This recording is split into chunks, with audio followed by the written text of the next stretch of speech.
Bismillahirrahmanirrahim. Assalamualaikum warahmatullahi wabarakatuh. Apa kabar anak-anak ibu kelas 9 SMP Al Mufid? Semoga selalu dalam keadaan sehat dan selalu dalam lindungan Allah Subhanahu wa taala. Tetap semangat dan jangan lesu belajar dari rumah. Kembali lagi bersama ibu dalam pelajaran fikih. Minggu lalu kita sudah bahas tentang jual beli dan hukum jual beli.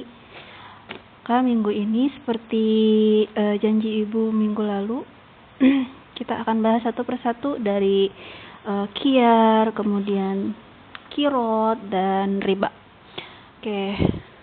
Untuk minggu ini kita akan bahas tentang khiyar. Apa itu khiyar? Buka buku paket kalian masing-masing halaman 36. Sudah siap semuanya, dibuka buku paketnya. Nah, di situ ada khiyar dalam jual beli.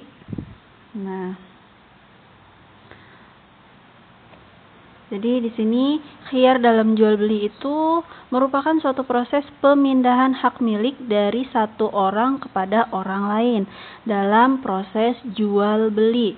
Islam mengajarkan adanya khiyar. Berikut akan dibahas beberapa masalah khiyar meliputi pengertian dan hukum khiyar serta macam-macam khiyar. Pertama kita akan bahas apa itu khiyar. Pengertian khiyar. Menurut bahasa, kata khiyar memiliki arti memilih, menyisihkan dan menyaring. Sedangkan secara umum khiyar artinya menentukan yang terbaik dari dua hal atau lebih untuk dijadikan orientasi. Sedangkan menurut istilah ulama ahli fikih, khiyar adalah hak memilih antara dua hal yang disukainya, meneruskan atau membatalkan jual beli selama kedua belah pihak masih ada di tempat akad dan masih dalam masa pertimbangan. Sudah dapat gambaran ya apa itu khiyar? Jadi khiyar itu biasa kita kan kalau beli di pasar nih, milih-milih antara model satu dengan model yang satu lagi, cocokan yang mana ya, bagusan yang mana ya. Nah, itu hak pilih si pembeli dalam proses jual beli. Jadi kita boleh memilih mana yang kita sukai dan mana yang enggak, mana yang kita bakal jadi ini buat dibeli atau dibatalkan untuk enggak jadi dibeli ya. Itu hukum pengertian khiyar. Lanjut. Macam-macam khiyar. Sini khiyar itu ada 3 macam. Khiyar majlis, khiyar syarat, dan khiyar aibi. Yang pertama kita akan bahas mengenai khiyar majlis. Khiyar majlis adalah sah menjadi milik si penjual dan si pembeli semenjak dilangsungkannya akad jual beli hingga mereka berpisah. Selama mereka berada tidak mengadakan kesepakatan untuk tidak ada khiyar. Buka buku paket kalian ya. Di situ ada sabda Rasulullah SAW. 2 orang yang melakukan jual beli boleh memilih akan meneruskan jual belinya atau tidak selama keduanya belum berpisah.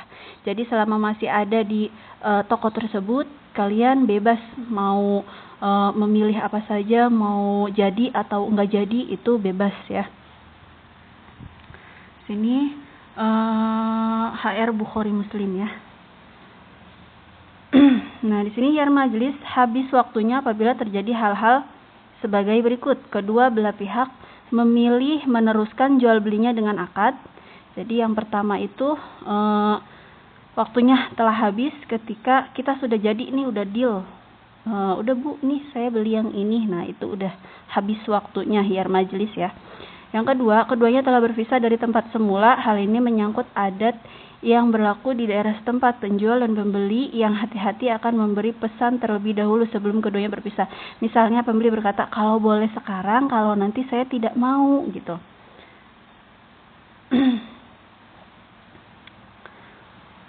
Pembeli boleh mesti ini ya, negosiasi mungkin harga ya. Negosiasi harga, kalau boleh sekarang, kalau nanti saya tidak mau gitu. Lanjut. Nah, di sini Khiyar majlis akan selesai jika ya seperti tadi yang ada di buku paket. Kalau kalian baca di buku paket, keduanya memilih akan meneruskan akad, habislah dari pihaknya, tetapi hak lain masih tetap. Keduanya berpisah dari tempat jual beli, artinya berpisah ialah menurut kebiasaan setempat.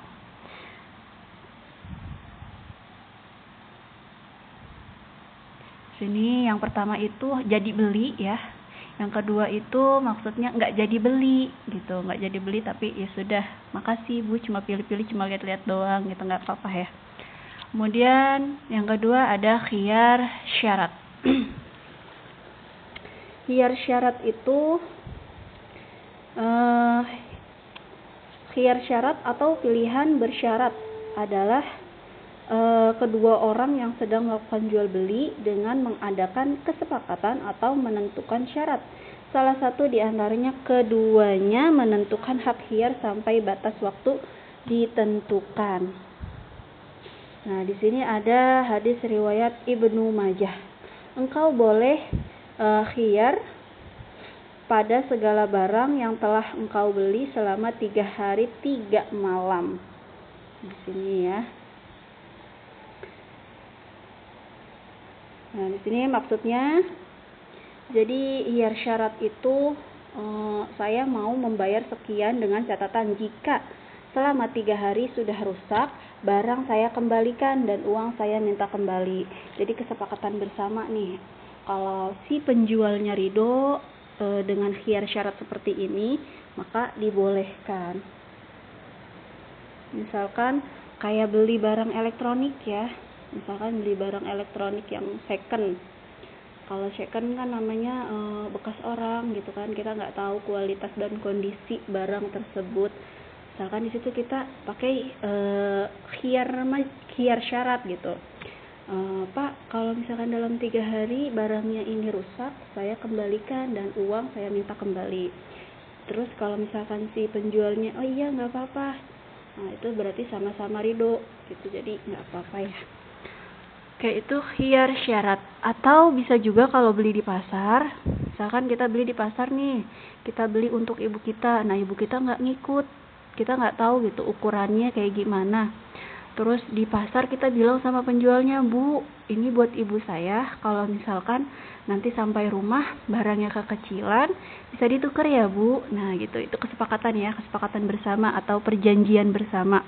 Terus kata penjualnya, oh iya nggak apa-apa, tukar aja balik lagi ke sini gitu. Nah itu nggak apa-apa dalam jual beli. Itu namanya hak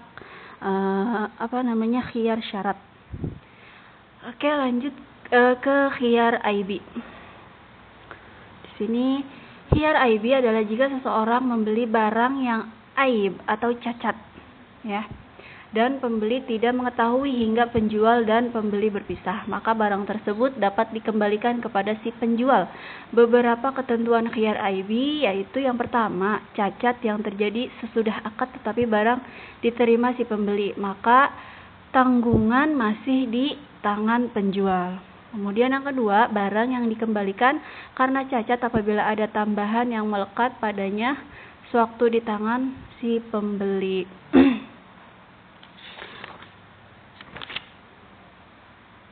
Nah, di sini jadi maksudnya oke, ada satu lagi ya, barang yang dikembalikan karena cacat ada tambahan dari harga barang, maka keuntungan menjadi milik si pembeli. Berarti hasil uang itu semasa di tangan si penjual, kalau jual beli tidak diteruskan tetap menjadi hak si penjual, tidak ikut bersamanya uang harga yang dikembalikan ke si pembeli.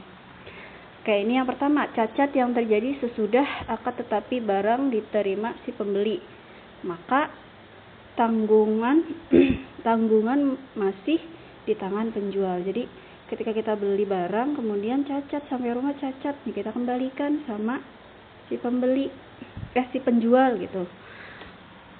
Jadi itu tanggung jawabnya si penjual. Karena kita nggak tahu ya, saat beli itu ada yang cacat, tapi pas sampai rumah ada yang cacat. Kita kembalikan, kita tukar lagi sama barang yang lebih bagus lagi.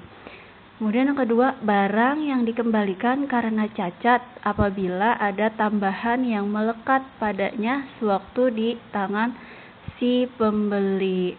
Sama ya intinya. Kemudian yang ketiga, barang yang dikembalikan karena cacat ada tambahan dari harga barang, maka keuntungan menjadi milik si pembeli. Berarti hasil uang itu semasa di tangan si penjual. Kalau jual beli tidak diteruskan, tetap menjadi hak penjual.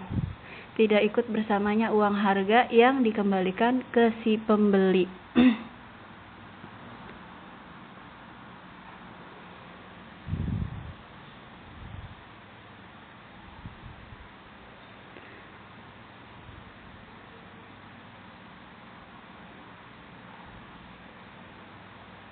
Oke, paham ya dari khiyar IB ini.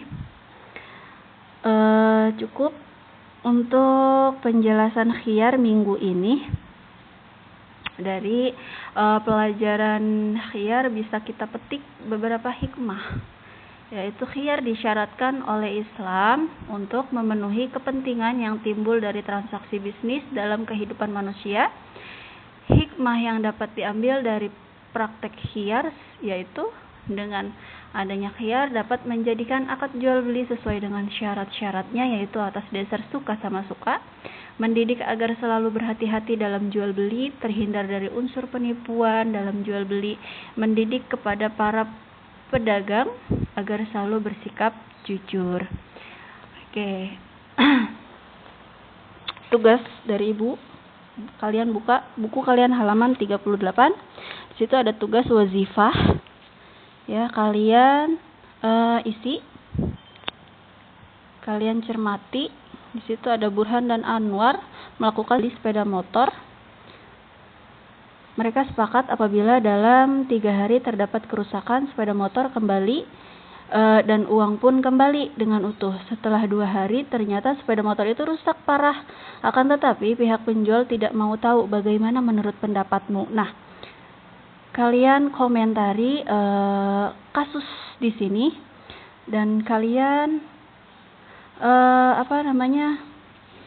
golongkan ke dalam khiyar yang mana nih kasus seperti ini.